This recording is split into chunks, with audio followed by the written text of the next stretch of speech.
we will be talking about permanence, statuses of permanence, and zones. My name is Stacy Winchell. I'm a level 2 from Rochester, Minnesota. This is John Eric Tingy. He is also a level 2 from Rochester, Minnesota. And welcome to the online judge class. So for those of you who might not have been with us the first time, we're using Google Hangouts on air, and this is pretty nice because it lets us just have a video stream. For those of you who don't want to be in the conversation, we can also have some people in the conversation. But if you have any questions throughout, there's a really nice question and answer thing. You can access that up in that corner of your screen. There's a series 9 little boxes arranged in a 3x3 square. If you click on that, you can switch between the showcase, where we will be able to post links for you throughout the class if needed, and the question and answer, where you can ask any questions you have at any point throughout the class. If you're in the Hangout with us, you can just use the chat, or you can turn on your mic and just ask those questions directly. All right, first thing we're going to do today is we're actually going to go over our review test from last week. So this was posted onto our local Facebook group on, I think we were a little late on it, we got it up on Saturday.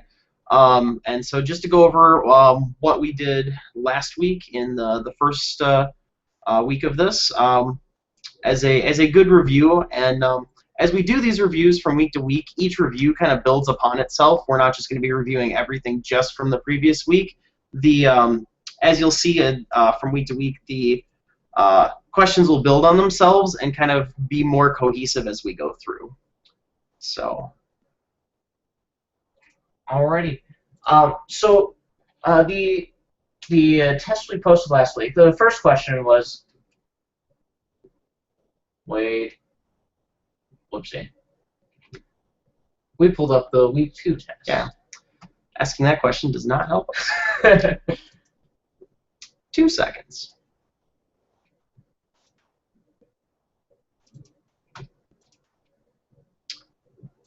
All right. Okay. So, go ahead. So, first question: if a player adds mana to their mana pool during their upkeep, when does any unused mana leave the mana pool? This one from the test is pretty self-explanatory. I know when we were talking about it last week, it came up often. Mana pool's empty at the end of every step or phase, so it will empty at the end of the upkeep step and be gone by the time you get to your draw step. All right. Question number 2: how many steps are there in an average turn? How many phases? What are those steps and phases? So from last week, we kind of one of the things that we had linked is the chart, which goes through everything. There are 5 total phases and 10 total steps that happen during the course of the turn. They are the beginning phase, which includes the untap, upkeep, and draw step. You have your pre-combat main phase, your combat phase, which includes the beginning of combat step, declare attackers, declare blockers, combat damage step, and the end of combat damage step.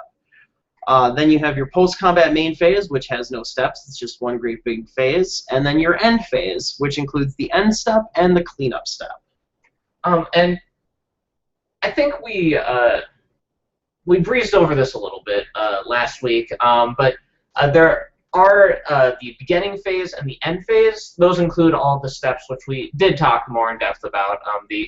In the beginning phase, the untap, upkeep, and draw, and in the ending phase, the end step and cleanup step. All right. Third question. What are the steps where a player typically does not receive priority? Players typically do not receive priority during the... just to make sure I'm reading it correctly. Players do not typically receive priority in the untap or the cleanup steps. The untap is far more rare for people to get priority during than the cleanup step. The cleanup step can happen more often. But from last week, if you remember the cleanup step, if a player receives priority during the cleanup step, we repeat the cleanup step until no one receives priority, and then we can go to the next turn. Yeah, and the cleanup step that has our discarding down to discarding down to your maximum hand size, whatever that is, and the wearing off of until end of turn effects as well as damage, which was dealt this turn. Uh, so if there were any state-based actions or triggered abilities which trigger during the cleanup step, that is when players will receive priority in that step. Yes. So if those happen, they'll get priority, and then we'll repeat the cleanup step until none of that happens and they do not receive priority in it. All right. The fourth question: what are the combat steps which can be skipped? So you declare blockers, and the combat damage steps are skipped if no creatures are declared as attackers. So you always have a beginning of combat. You always have a declare attackers. But if there aren't any attackers, then we get to skip blockers, skip damage, because none of that will happen anyway, and we go directly to the end of combat step for anything that'll trigger during end of combat. Alrighty. So number 5. Aaron has a grizzly bears and declares it as an attacking creature. Nancy wishes to tap the grizzly bears with her tumbler magnet. Is she able to do so?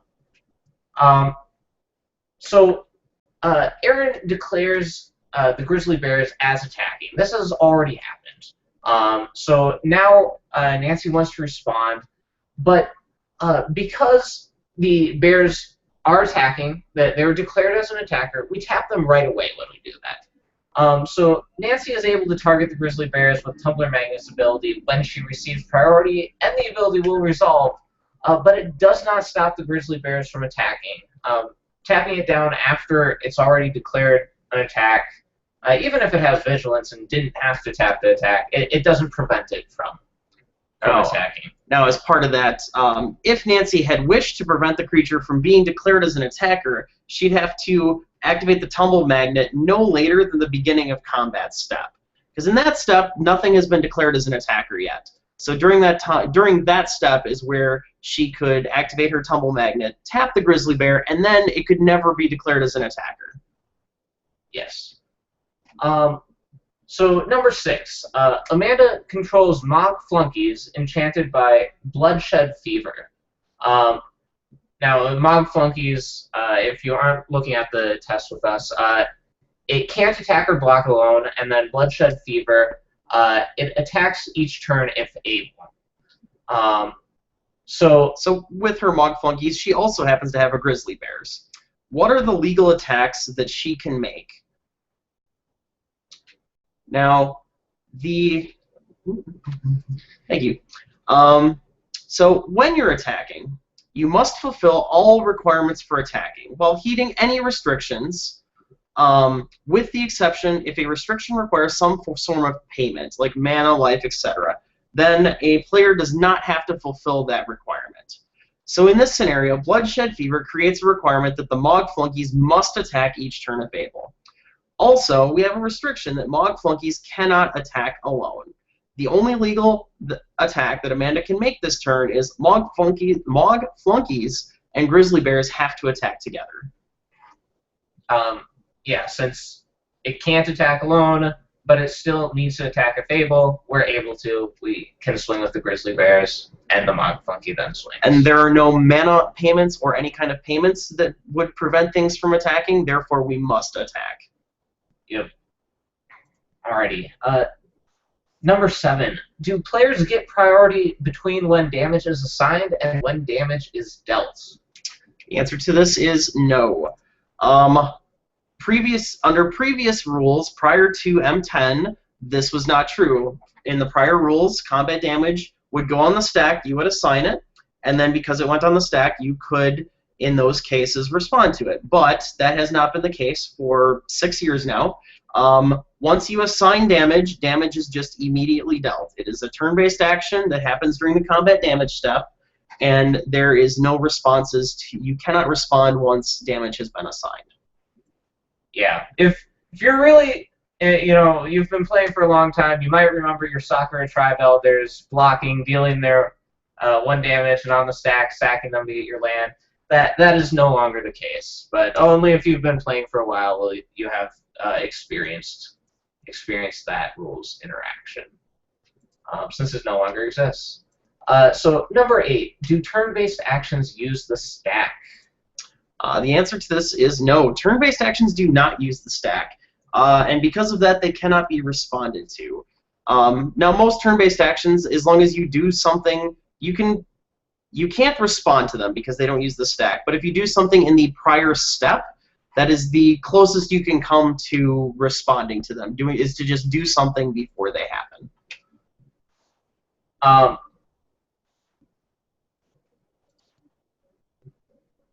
That's the question from earlier.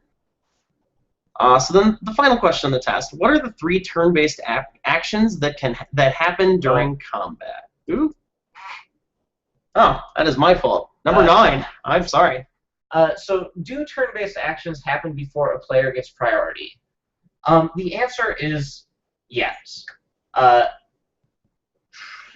Most turn-based actions happen at the beginning of the step, before either player would receive priority, such as the draw step. Like if it happened, the draw that happens on your turn, during your draw step, happens at the very beginning. Players don't receive priority, you just draw your card, and it happens. Now the one exception to this is mana emptying at the end of a step or a phase. That's obviously at the very end after players have received priority and passed it, and we're moving on to the next step or phase. That is a turn-based action that does not happen right away. I suppose the other exception to that is playing your land is technically a turn-based action. That's why that also does not use the stack. And because you can do that at any time the stack is empty, you can respond to it. You can do something else beforehand, but for the most part, turn-based actions happen before anybody gets priority. Now, number 10. Yes. So, what are the 3 turn-based actions that happen? What are 3 turn-based actions that happen during combat? Scroll. So, at the beginning of the okay. So the turn-based actions that happen during combat are during the declare attackers step, declaring attackers is a turn-based action. During the declare blockers step, declaring blockers is a turn-based action. And then during the combat damage step, assigning and dealing combat damage is a turn-based action. Those are the 3 turn-based actions that happen during combat. There are more. So at the declare blocker step, after we've declared our blockers, there's also declaring the damage assignment order. So the order in which the blocking creatures will be dealt damage by the attacking creatures if more than one creature is blocking a single attacking creature. In the same way, right after that, we have a damage assignment order for the defending player. If any of their creatures are blocking multiple attacking creatures, they get to assign the order in which those creatures will be dealt damage. I believe that's the only one I forgot. Am I correct? Yes, except for multiplayer, which isn't that important. True. All right. Well, I've been kind of trying to watch the chat. I don't see that we've had any questions based on that. So, let's move on to new stuff. Oh, yes, new things. That's right. So this week, week 2, we are going to be talking about permanence, statuses of permanence, and the different zones that exist in the game. So first of all, permanence. So there's a section here it's in the comprehensive rules, section 703. If you wanted to go look this up yourself, that's where you would find it. A permanent is a card or token on the battlefield. A card or token becomes a permanent as it enters the battlefield, and it stops being a permanent if it's moved to any other zone by an effect or a rule. A permanent's owner is the same as the owner of the card that represents it. A permanent's controller, by default, is the player under whose control it entered the battlefield. There are 5 types of permanents. There are artifacts, creatures, enchantments, lands, and planeswalkers. Instant and sorcery cards obviously can't enter the battlefield, and thus can't be permanents. Some tribal cards can enter the battlefield and some can't. It depends on the other card types. Some effects will put tokens onto the battlefield. A token is a marker used to represent any permanent that isn't represented by a card. The speller ability that creates the token will define the values of any number of characteristics for that token. This becomes the token's text. The characteristic values defined this way are functionally equivalent to the characteristic values that are printed on a card. For example, they define the token's copyable values, which we'll talk about copy effects on another week. Yes. Oh, yes, and still on the topic of tokens, a speller ability that creates a token, a creature token, sets both its name and its creature type.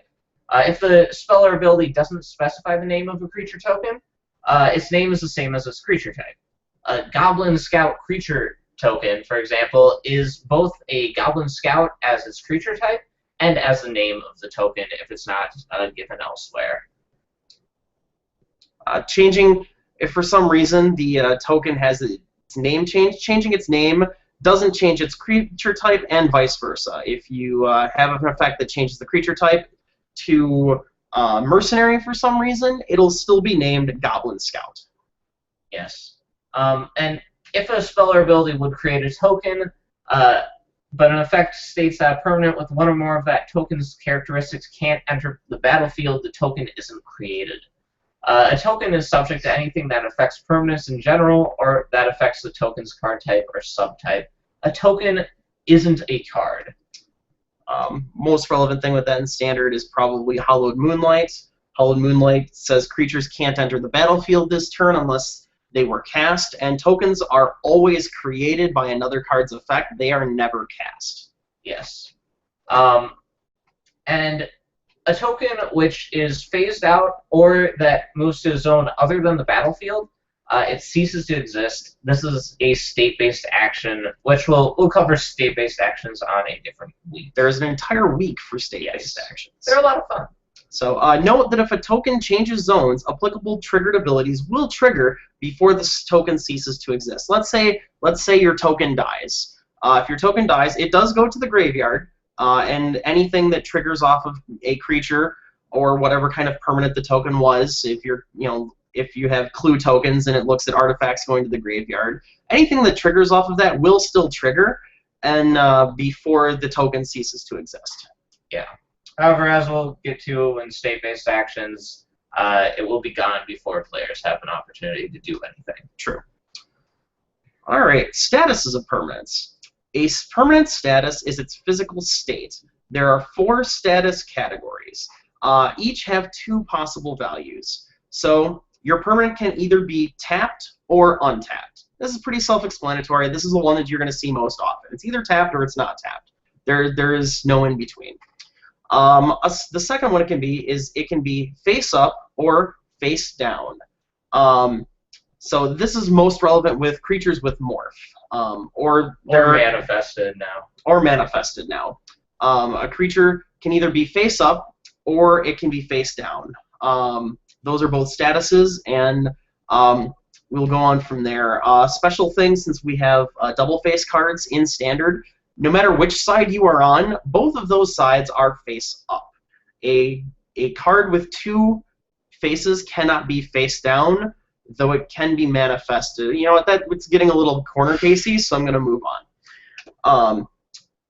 The next status is something that hardly ever comes up, is flipped or unflipped.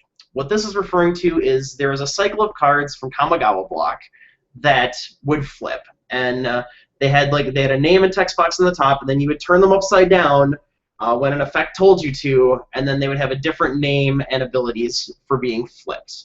Those are statuses of permanence. Those aren't werewolves? Nope. They're werewolves. Werewolves are always face up. Flipped, unflipped. Default status when a permanent enters. Thank you. We will answer that question quick. So the default status when a permanent enters the battlefield, it is untapped, face up, unflipped, and phased in. Which we'll get to phased in here right now. So the fourth and final status, phased in versus phased out. This phasing references an ability from way back in the day, Mirage, and there is two statuses. You can either be phased in, which is your normal default type, or you can be phased out. And those are your two options. So I saw the question on werewolves, so maybe I missed the entire question there. So werewolves are flips. Okay. Well, they flip as well. They flip. No. They don't flip. They transform. Important distinction. They transform. They are always face up because both faces are considered to be face up. But the flipped, unflipped only refers to the cards from Champ's Block, the ones that go upside down. Yes, I played back then. Trust me on this one. Yeah, and Nita, who's in our call with us, is confirming with me. Yep, upside down, not face down. That is flipped. Okay. Our Nita Flasker, who is in the call with us, is actually the one that made our outline for us that we're working off of right now. As long as we're talking about her, thanks to her for helping us with this. So one thing that should be noted, only permanents have statuses. Cards not on the battlefield do not. So although an exiled card may be face down, this has no correlation to its face down status as a permanent. Similarly, cards not on the battlefield are neither tapped nor untapped, regardless of their physical state. Scroll back up for a second. I'm going to cover this again since it's on here. So I know we kind of covered this earlier to answer the question, but it's worth going over again. So the default status of permanents. All permanents, unless they say otherwise on their text, they will enter the battlefield untapped, unflipped, face up, and phased in. A permanent will retain its status until a spell, ability, or a turn-based action changes it, even if that status is not relevant to it. Alright. Alright, so the next section of this week is zones. Zone is a place where objects can be during a game. There are 8 total zones. There is the library, the stack, your hand, the exile zone, the battlefield, the command zone, the graveyard, and the anti-zone.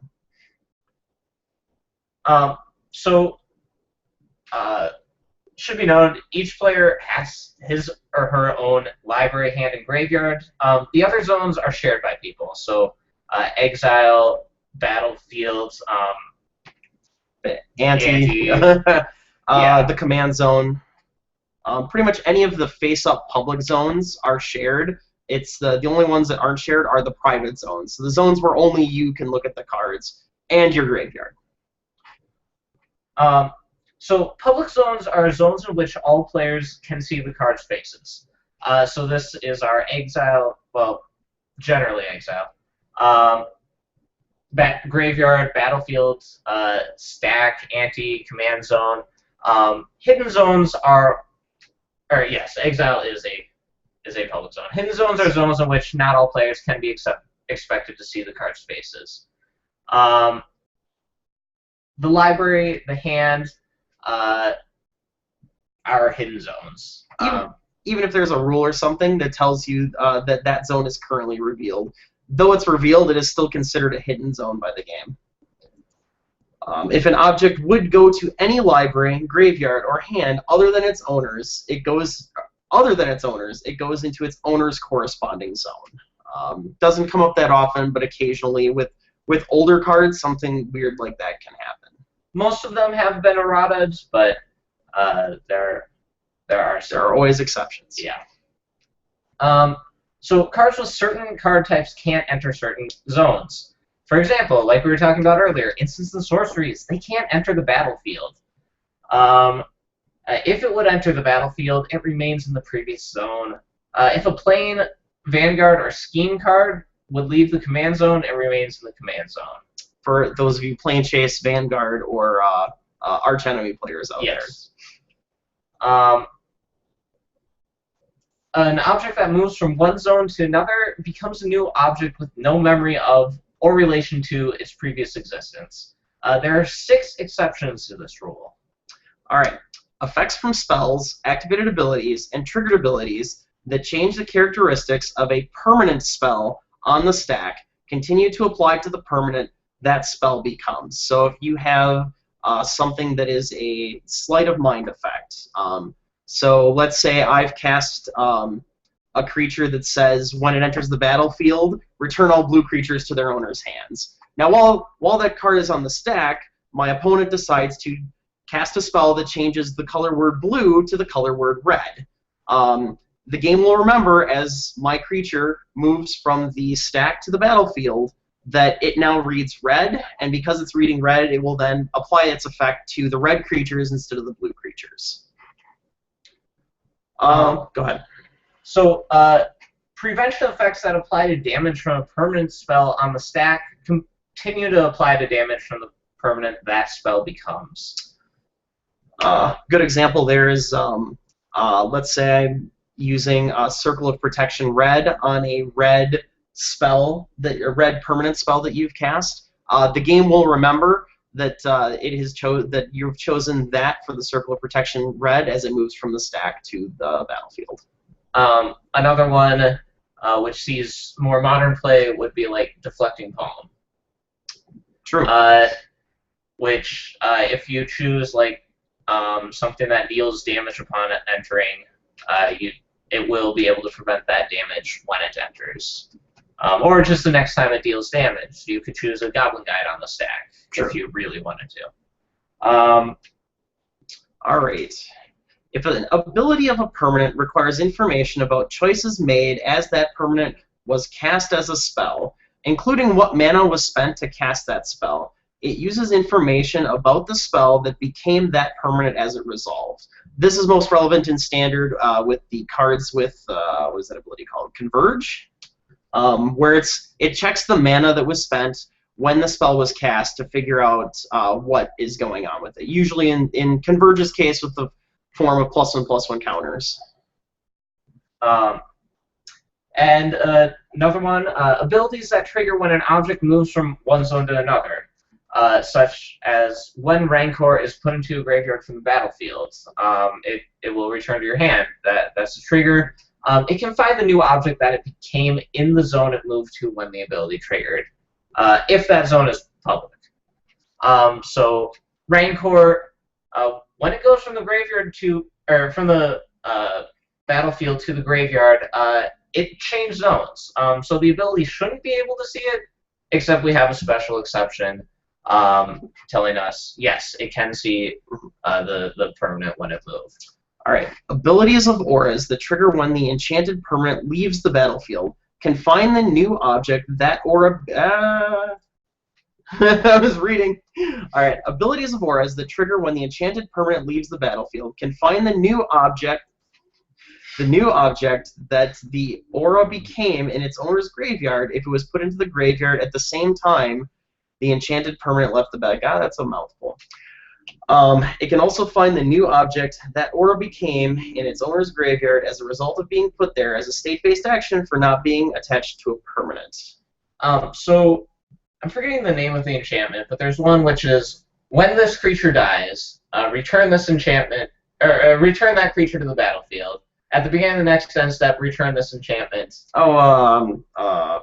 Something about not dying. It's from Theros. Yeah.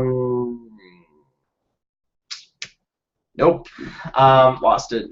But anyways, so this enchantment, when the creature dies, it will be able to see the creature in the graveyard and return to the battlefield. It also has the ability to see itself. So it can see that it moves zones, and it can see the creature which moves zones. In fact, it has to recognize the creature both in the graveyard and then back onto the battlefield, so that it can put itself on it at the end of the turn. All right, and then our final exception. If an effect grants a non-land card an ability that allows it to be cast, that ability will continue to apply to the new object that card became after it moved to the stack as the result of being cast this way. I think this is most relevant on something like Teferi from Time Spiral, because I can't think of Teferi's full name right now. But he gives creature cards creature cards you control flash, and it'll continue to have flash when it moves from the hand to your stack because of this exception. So most of these pertain to abilities, well, things which happen on the stack can be seen by the permanent that enters the battlefield, or just, I mean, when you're moving from the hand to the stack, it can see that. And we have a couple here which also apply to enchantments and, well, auras. Very specifically auras. Um, and triggered abilities that involve zone changes, as well as choices made during the stack. Again, that's with the casting. It can see what choices were made then and apply it to the permanent as it enters. Alright. If an object in the exile zone is exile, it doesn't change zones, but it becomes a new object that has been exiled. If a face-up object in the command zone is turned face down somehow, it becomes a new object for the same reason. That particular one about the exile zone, there is one specific card, which is the reason for that rule. It's called Void Maw. And there was an interaction that caused you to have an infinitely high power and toughness creature, and they had to create this specific rule to keep that from working. Go ahead. Also, an object is outside the game if it isn't in any of the game's zones. A lot of old cards refer to removed from game. They have been errata to exiled. Outside the game is not a zone. Although, like I said, those old cards reference exile, which is a zone.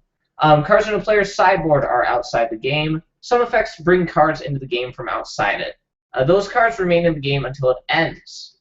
Cards outside the game can't be affected by spells or abilities, except for characteristic-defining abilities printed on them, such as Tarmogoyf. And spells and abilities that allow those cards to be brought in the game. They can be affected by those spells, obviously. Yep. Which is a change from older rules.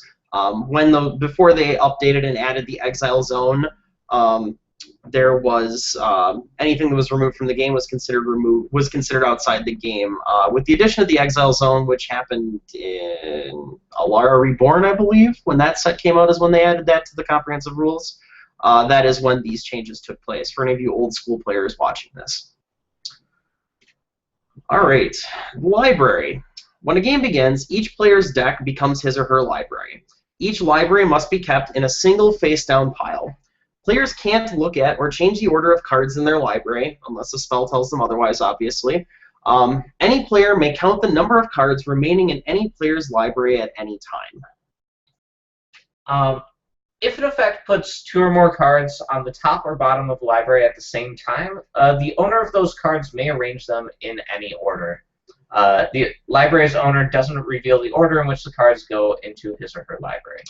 Primary example of this is the card Plow Under, which is just put 2 target lands on the top of target player's library, or on top of put 2 target lands on the top of their owner's library. So if I target a mountain and a forest, and John would like to draw the mountain first, he can certainly put them in the order too, so that he can draw his mountain first. Also, some effects tell a player to play with the top card of his or her library revealed, or say that a player may look at the top card of his or her library. If the top card of the library changes while a spell is being cast, the new top card won't be revealed and can't be looked at until the spell becomes cast. The same is true with relation to an ability being activated. And if an effect causes a player to put a card into a library, X cards from the top, and the library has fewer than X cards in it, the player puts that card on the bottom of the library. The relevant reason for that particular line of text, where if the top card of the player's library changes while a spell is being cast, the new top card won't be revealed and can't be looked at until the spell becomes cast, is a card called Chromatic Sphere, which has a mana ability. It's 1 to activate, sacrifice a Chromatic Sphere, add a mana of any color to your mana pool, draw a card. Because it's a mana ability, you can activate it during the casting of the spell. So for the most part, this won't usually happen. You usually won't see the top card of your library change in the middle of casting a spell. Which there's actually there's a section later that we'll talk about in the process of casting a spell, and we'll talk about this interaction then. Yeah. In more detail. The hand. This is a zone where the player holds their cards. Cards can be put into a player's hand by... it's where they hold their cards, which have been drawn, we should say. Cards can be put into the zone by other means than drawing them. Such as Factor Fiction or similar effects. Yeah. Dark Confidant. And at the beginning of the game, each player draws a hand of 7 cards. Each player has a maximum hand size, which is normally 7 cards, though some effects can change this. A player may have any number of cards in his or her hand, but as part of the cleanup step, which we covered last week, the very last part of the turn, we're going to discard the excess cards down to the maximum hand size. A player can't look at the cards in another player's hand, obviously, but they can count those cards at any time, like the library. They can count that as any time. All right. The battlefield. Most of the area between the players represents the battlefield. The battlefield starts out empty. Permanents a player controls are normally kept in front of them on the battlefield, though there are some cases, such as an aura attached to another player's permanent, when a permanent one player controls is kept closer to a different player, such as if I put a pacifism on John's creature. When a permanent enters the battlefield, it becomes a new object and has no relationship to any previous permanent represented by that card, obviously except for the exceptions we mentioned earlier. This is also true for any objects entering any zones.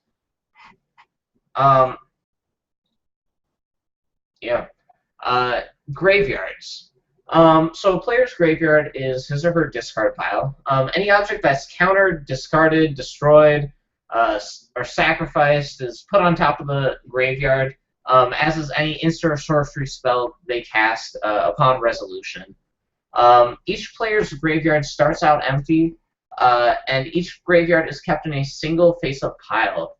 A player may examine the cards in a graveyard at any time, since it is a public zone, but they normally can't change the order. Now, in formats past... After Mercadian Mass Block, which includes Modern, Standard, but not Legacy or Commander. There you do need to maintain graveyard order, but in Modern or Standard you can change around the graveyard order. None of the cards reference that specifically, so it's fine. Additional important thing. If an effect or rule has you put 2 or more cards into the same graveyard at the same time, the owner of those cards can put them into that graveyard in any order. So the example there is like with Golgari Grave Troll with Dredge 6. If you dredge your Grave Troll, you look at those 6 cards, and then you can choose the order for these cards. This is relevant for cards that say if there are a certain number of creatures over it, you can bring it back into play for free. Another Shadow Ashen Ghoul for those for players playing those cards. Yep. So the next zone is the stack. So the stack, when a spell is cast, the physical card is put on the stack. When an ability is activated or triggered, it goes on the top of the stack, though there is no card associated with it. The stack keeps track of the order of the spells and abilities which were added to it, and each time an object is put on the stack, it's put on top of all the objects that were already added there. If an effect puts 2 or more objects on the stack at the same time, those controllers, those controlled by the active player are put on first, but they're put on lowest, and then each player in active player, non-active player order will put their objects on the stack, their triggered abilities or activated abilities or spells. If a player controls more than one of these objects, that player gets to choose the order in which they go on the stack. Yes. So each spell has all the characteristics of the card associated with it. Each activated or triggered ability that's on the stack has the text of the ability that created it and no other characteristics. The controller of a spell or ability is the person who cast or activated that ability. The controller of a triggered ability is the player who controlled the ability source when it triggered, unless it's a delayed triggered ability. When all players pass in succession, the top, or the last added, spell or ability on the stack resolves. If the stack is empty and all players pass, the current step or phase ends and the next begins. So one takeaway from there, like we said, things are added to the stack. They go on the very top. So you build up the stack. So it is the very last one on will be the first one off. So last on. For those of you who are, I'm looking at the camera and you weren't high enough. So there we go. So we're adding things, thing, and then when we're resolving, this one up here is going to go first. Then we're going to go to this one, and then this one, and then this one, and then we have an empty stack. And we just made our camera fuzzy. Sorry. So yeah. Now, mana abilities. These are special abilities, which we talk about now, not later. But we'll talk about them later too. But yes. These resolve immediately. A mana ability does not use the stack. If it both produces mana and has another effect, the mana is produced and the other effect happens immediately. So like our chromatic sphere. You get one mana of any color of your choice, and you get to draw a card right away. It does not use a stack. If a player had priority before mana ability was activated, that player gets priority after it resolves. So if you activate your chromatic star, you get priority right then after. Chromatic sphere, important. Sphere. Because chromatic sphere and chromatic star, though they look very, very similar, they are different. Yes. So there are a few other things with the stack. Special actions don't use the stack. They happen immediately. Special actions can be broken down to, I believe it's down to 4 things. Flipping a morph creature face up is a special action and doesn't use the stack. Paying for the ability off Naf's Asp to... oh, we're missing questions. I see, because she's on the private one, not on the public one. All right, so I'm going to pause what we're doing and look at questions that Nita has. So, let's see. Painter's Servant, Aura from Theros you were thinking of a minute ago. Gift of Immortality. Thank you, Nita. Yes, anything outside the game refers to sideboard in competitive. Or honestly, if you're playing your local Friday Night Magic, that also is going to refer to your sideboard. But if you're playing a casual game, outside of the game, you know, your Coax from Eternity you just got from Eldritch Moon, you can, if you're just playing a casual game against your friends, you can open your binder and pull out your Eldrazi. That is also outside the game. Let's see. Oh, she's telling me how to refocus the camera. Luckily, that has already fixed itself. Let's see. It was all right. Okay, and now she's hoping. I don't know if anybody can see you because I think Nita, you're in the private chat. Nobody can see the chat. So nobody. Yeah, nobody can see the chat. Jed can see the chat. Jed can see the chat, who's in the call with us. But it's not in the public questions part, which is what we had up, which is why we were missing this. Benefits of joining the chat. Yeah. Or joining the video call. True. All right. So,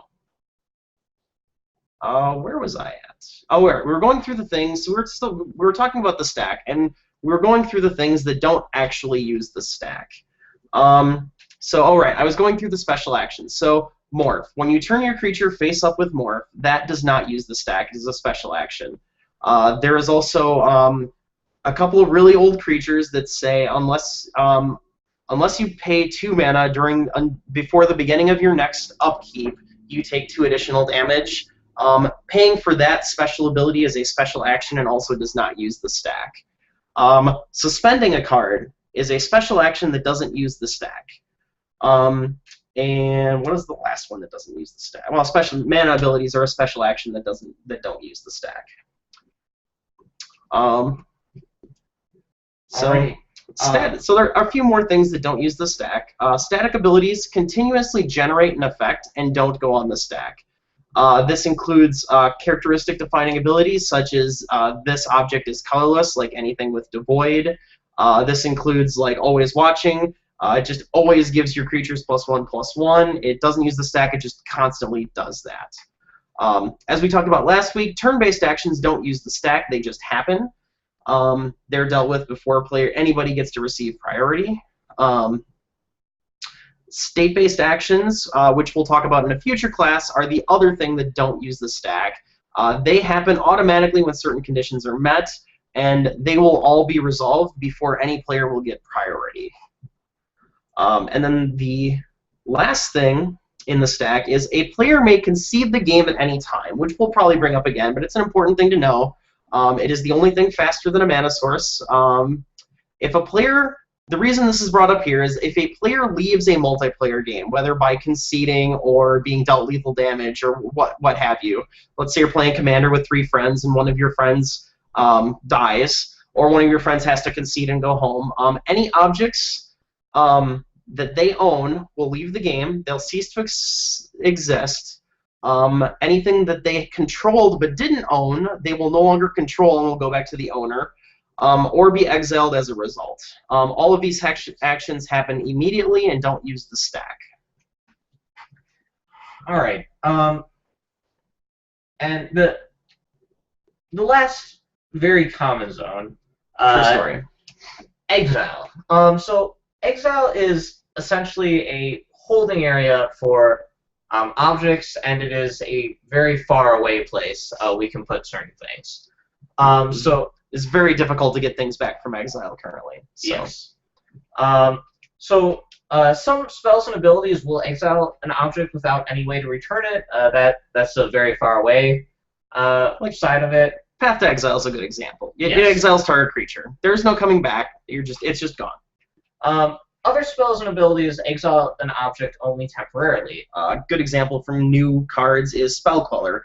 When it comes into play, it exiles a spell with converting mana cost 4 or less, and then when the Spell Queller dies, that spell then gets cast right away, or gets cast again. Yep. So it sends it away to exile for a while, a special zone outside of everything else, but then it may bring it. Well, some abilities bring it back later. So to exile an object is to put it in the exile zone from wherever it is. So if it's exile a spell, move it from the stack to exile permanent, obviously, from the battlefield. If you're playing Karn, exiling a card from your hand, you take it from your hand and put it in exile. Yeah. Or if you're playing a card like Slaughter Games and you're searching your opponent's Infinite Obliterations in Standard, I should use that one. Searching your opponent's library for the card that you named and exiling them all, that'll just go from the library to the exile zone. So an exiled card is a card that has been put in the exile zone. Exiled cards are, by default, kept face up and may be examined by any player. Cards that are exiled face down, however, they can't be looked at by any player unless abilities say otherwise. It says very specifically on the card when it will exile a card face down. Yes, like Mosswork Bridge, a land, green. When it enters the battlefield, look at the top 4, choose one, and exile it face down. And it also has the text, you may look at this card at any time. If it didn't have that text, you would be unable to look at it, even though your land and the ability you control put it there. Exiled cards that might return to the battlefield or to any other zone should be kept in separate piles to keep track of their respective ways of returning. So in our Spell Queller example, you typically are going to put that spell underneath the Spell Queller to remember that when the Spell Queller dies, you're going to get that spell back. Exiled cards that may have an impact on the game due to their own abilities, such as a card with Haunt, or abilities of cards that exile them, should be likewise kept in separate piles. Also, if you're playing cards with Suspend, they should be kept in a separate area, separate from your regular exiled cards, because you're probably keeping track of the Suspend counters on them anyway. And then, last section on this, yes. An object may have one ability printed on it that causes one or more cards to be exiled, and another ability that refers to that refers either to the exiled cards or to cards exiled with this object. These abilities are linked. The second refers only to cards that have been exiled due to the first ability. There's a rule 607, linked abilities, which references this. If an object in the exile zone becomes exiled, it doesn't change zones, but as I mentioned earlier, it does become a new object that has just been exiled. That does cover most of the main zones. There are still two. Oops, scroll over. There are two more zones that we need to cover. The first of which is the command zone. Now, even if you're not playing Commander, you still have a command zone. You just don't have a commander in your command zone. And you will sometimes have things in your command zone. So the command zone is a game area reserved for certain specialized objects that have an overarching effect on the game, yet are not permanent and cannot be destroyed. When you have a planeswalker that creates an emblem, let's use Liliana, whose name I can't remember, but the new one that just came out in Eldritch Moon. Oh, thank you. Liliana, the Last Hope. Her ultimate ability, she creates an emblem. And any planeswalker you have that creates an emblem puts that emblem in the command zone. If you're playing Planar Chaos, sorry, not Planar Chaos. If you're playing Planar Magic with the Plane Chase deck, Vanguard, Commander, or Arch Enemy variants, non-traditional Magic cards and/or specially designed cards start the game in your command zone. So if you're playing Plane Chase, your Plane cards start in the command zone. If you're playing Vanguard, your Vanguard card is in your command zone. If you're playing Commander, your Commander starts in the command zone, and then will go to the command zone instead of going basically anywhere other than your hand or the graveyard, or your hand or the battlefield. Sorry. And then also your Arch Enemy cards are going to be in the command zone. Yeah, for everything except for the emblems, anything that might end up in the command zone. Oh, and conspiracy. I forgot about the conspiracies. That'll be coming out later this year. Yeah, and when Nita and I ran our class that we're using this reference from, conspiracy didn't exist yet, so I completely forgot about conspiracy. But all of those formats will have in their rules, specifically what you do with the command zone, how that matters. The only thing which may end up there in a normal game of Magic, outside of those formats, is emblem. So there is one final zone. It won't come up much because let's be 100% honest. Not a lot of people play for Ante anymore. So there is a special Ante zone. Earlier versions of Magic rules included an Ante as a way for playing for keeps. Playing Magic games for Ante is now considered an optional variant, and it's basically not allowed anywhere. You don't play for Ante when you play any DCI-sanctioned event. Any DCI-sanctioned event. But, because it does exist in some older cards, it is a zone that exists in the game. And actually it says right here, playing for Ante is strictly forbidden under the Magic the Gathering tournament rules. But let's assume that you're playing casually or you're playing 5-color, if 5-color even exists anymore. When you're playing for Ante, each player puts one random card from his or her deck into the Ante zone after determining which player goes first, but before players draw cards. Cards in the Ante zone may be examined by any player at any time. It is a public zone. At the end of the game, the winner becomes the owner of all cards in the Ante zone. A few cards from early days of Magic have the text, remove this card from your deck before playing if you're not playing for Ante. These are the only cards that you can add or remove cards from the Ante zone or change a card's owner. Again, this zone, for the purposes of competitive Magic, doesn't exist. I think for the purposes of everyone who will Magic, be watching this video, this doesn't this exist. will not apply to you. It's a good or thing any to. events. It's good to know that it is its own zone, but it'll never come up. It never. Ever. It won't be on the test. It will not be on the test. It will never show. Yeah, don't. It's here because we wanted to be complete when we were making this, but don't worry about it. All right, and that is actually the last zone. So if anybody who's watching has any questions, we will flip back and forth between those that are in our call as well as anybody watching us live. Otherwise, if you do have any questions and you are not watching this live, you can feel free to make posts to the group, and we will answer your questions as best we can. Does that sound? You have a better idea for this. Go ahead. Well, It's not actually a group. It's a page. What group Yeah. were you talking about? Yeah. I don't know. Uh, you can message our page with any questions. Alternatively, you can bring them to the class next week, and even if you message our page with the questions, we might bring up anything you ask us about during the week during next week's class. Yes, and we usually have extra time to be able to devote to the any questions you may have that come up. Um, for those of you who are not watching this live. Yes. All right, so I don't see any questions. So we have a couple more things before we duck away. If you want to check your notes to make sure we cover everything. Yeah. So that's all we have for permanence and statuses of permanence and the zones this week. We will post an outline up on our page. And that's also in the Showcase app up there with the, I believe it's a default tab for the apps we have going, but you can click the little 3x3 square boxes and select the Showcase, and we have the outline posted in there. Yep. So you can use that as a reference. On Friday of this, we were trying to get it done by Friday. We didn't get it till Saturday this last week, but we're going to try by Friday to have our test up, which will be a review test of everything we've gone over in this. For the most part, it'll cover this week. I think the test for this week also covers one or two things about the turn structure, but for the most part in this one, it is a review on what we've talked about today. And then we will go over the answers to those questions next week Monday when we begin next week Monday's class. Go ahead.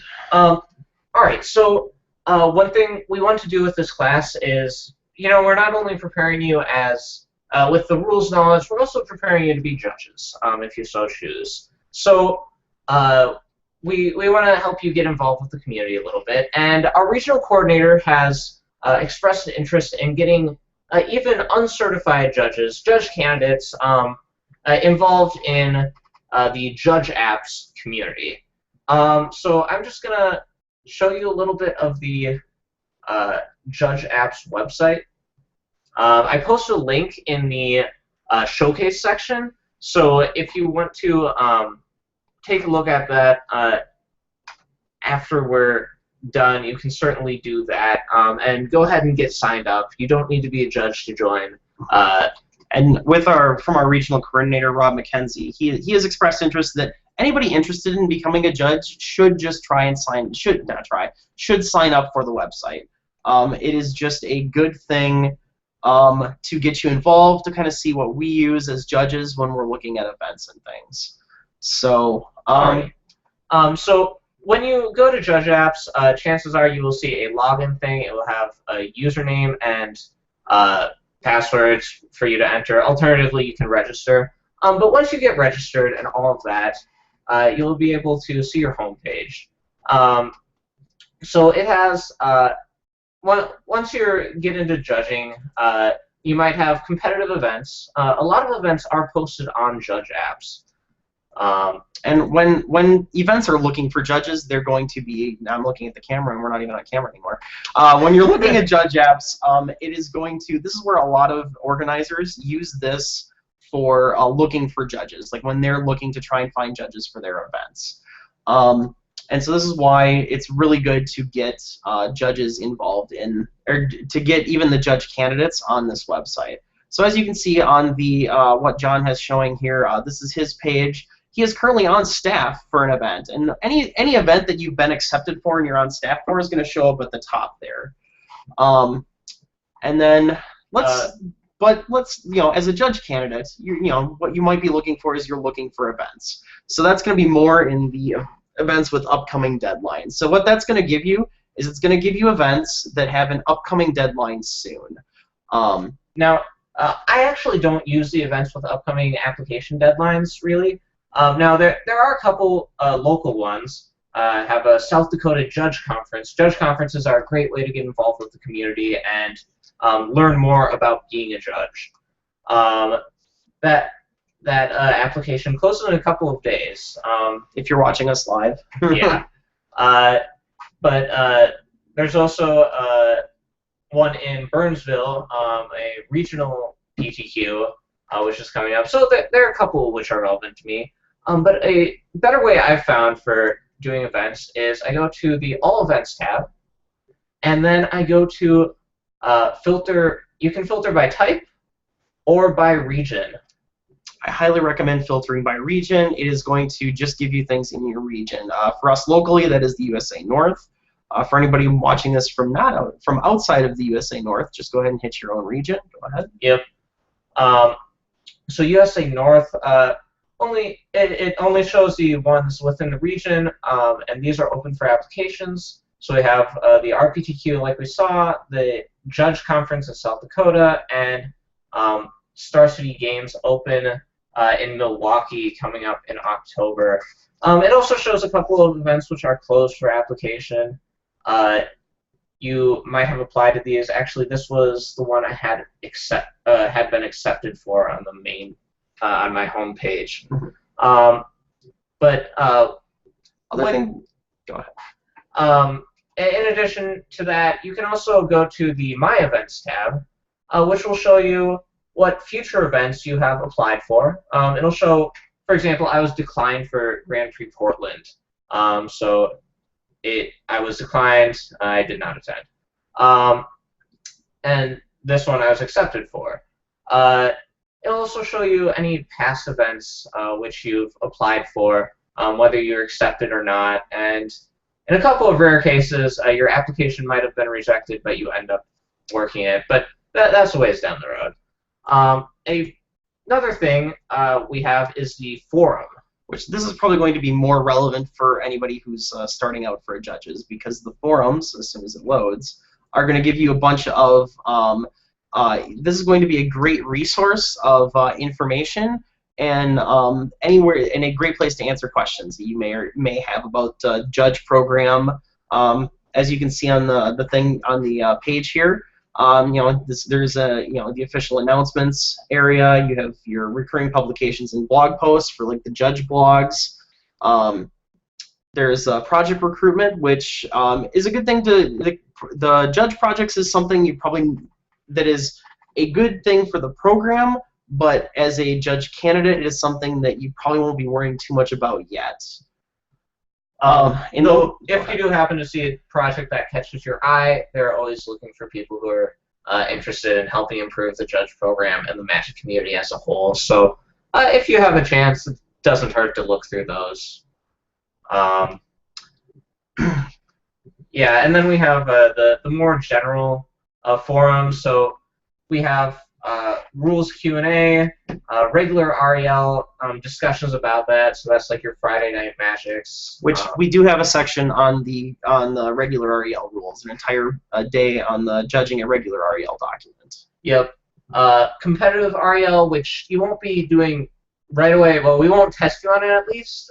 But with the new, they just redefined how the judge levels work, and honestly, like with competitive REL, you don't really have to worry about that until you're looking to become a level 2 judge. For a level 1 judge, you will basically have no interaction with competitive REL as a judge, unless you're accepted at a major event. Yeah, like you can work towards. Well, you can start judging some competitive REL and whatnot, but if you find that that is what you like doing and want to be doing, then you really are on the path to level 2. It doesn't have to be quick, but you're really moving towards level 2 at that point. And hopefully we'll have some sort of thing about sort of the getting into competitive REL. We might do another class at some point after. At some point in the future. Yes. For those of you that may or may not be helping out with your local store, tournament operations, like if you're doing some of the logistical work behind your at your events, if you're already, there are some people who come to us for judging as a judge candidate because they're already doing the logistical part and want to know more about the rules. The tournament operations can answer questions you may or may not have about that. Oh, and judging technology, very similar. If where is not working, how can we fix where? Yes, comes up far more than it should, but this is a great place to go if you are having any questions or anything about that. Yeah, and there are a variety of number of things on here as well. One thing to notice: article discussion. Judges are constantly releasing articles, specifically like level 2 and higher. Though a level 1 could write an article if they wanted to. Also, there's the knowledge pool scenarios. These are good studying tips. They are great for players who are not players. They are a great source of learning knowledge. They're usually some are easier than others, but is a great learning point for learning more about the game and interactions. Yeah, they will give you like a specific scenario and okay, how do these rules work together? And they have a variety of difficulties. It's a really great way to just review your knowledge and make sure you know you're really on course for passing your level 1 test, or even level 2, as the case may be. Sure. I think that covers a lot of the forums. Should also point out, up at the top we have tabs. So the apps is all of this, the forums, the events, all of that. You also have a way to contact a judge, see other judges, and you can see what regions, if you're not sure what region you're in. But besides the apps, we have the official resources. So this gives all the information on like what it takes to become a level 1. Like it gives information on the program structure, how to communicate people. It gives the documents, the rules and policy documents, as well as disqualification, which hopefully you won't have to deal with, but there's always a chance you might. We'll get to what constitutes a disqualification at regular REL when we do the week on regular REL policy and the judging a regular REL document. Yep. Commonly referred to as the JAR. Besides the official resources, we have the wiki. The wiki is mostly stable. At one point it died and they had to rebuild it from scratch, although I believe it is all in. I believe it's all currently okay. Yes. And here we have the judge classes. I linked in the showcase to this week's class, but here we have all of the judge classes, weeks 1 through 10. We have annotated rules documents. You won't have to deal with the IPG as a level 1, but the Magic tournament rules, just sort of explaining what is going on in this giant rambling document about all of the things that might happen, and a few other things going on. It is a good resource if again for it, it's a wiki. It is a good annotated resource for several different things that you may need as a judge. So, and we do have a chat. There's a rules Q&A, which if you're judging or even if you're not a judge and a rules something comes up, you can just pop in a quick question into this chat. I'm not going to go ahead and join it, but it's a great way to get feedback right away on a question. There's usually somebody somewhere who's available to answer questions. And there's also the MTG judge chat, which is just judges talking. Whether about Magic or just about Yeah. Pokemon Go or what have you. Probably trademark. Probably shouldn't use that example in our MTG judge. If this video gets taken down, you know why. Yep. My apologies. We also have the blogs. So we have news,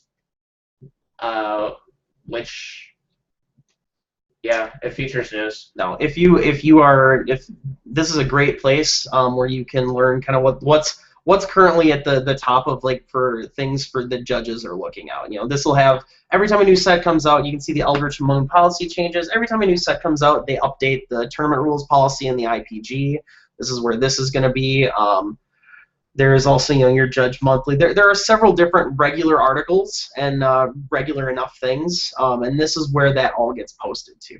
Yeah, and release notes, explanations of things going on. Explanations of release notes. Yeah. Sometimes. Any news about cool big promotions like the level 3, because that's kind of a big deal. Considering level 3 is the top now, that is a huge deal, actually. Yes. So. And we also have a blog portal where we can just see a variety of different blogs. There are things from like, here are my personal experiences as a judge, to judge games. We have region specific, like the Spanish blog, judging in Russian. Translation, lots of translation stuff is always needed to be done. Yes. Yeah, just any sorts of blogs. Some of these will be real pertinent to you. A number of them won't. But if you want more judge stuff, this is a good place to go. All right. Anything else in Judge Apps you want to go over? No, I think that covers a lot of it. All right, let's poke back into the quote to see if we have any questions and to see if Nita has reminded us of things we've forgotten. No things we've forgotten. Yay! All right. Well, we were actually a little over time today, so a little bit of extra time. But I think that covers us for this week. Once again, I'm Stacy Winchell, John Tingy. We are 2 Level 2s bringing you the rules, and we'd like to thank you for watching this, and hopefully it was at least somewhat informative. Hopefully it was actually pretty informative. But and if you have any questions, feel free to message us, as we mentioned earlier, on the page. And we'll bring them up next week. Thank you very much. Yeah.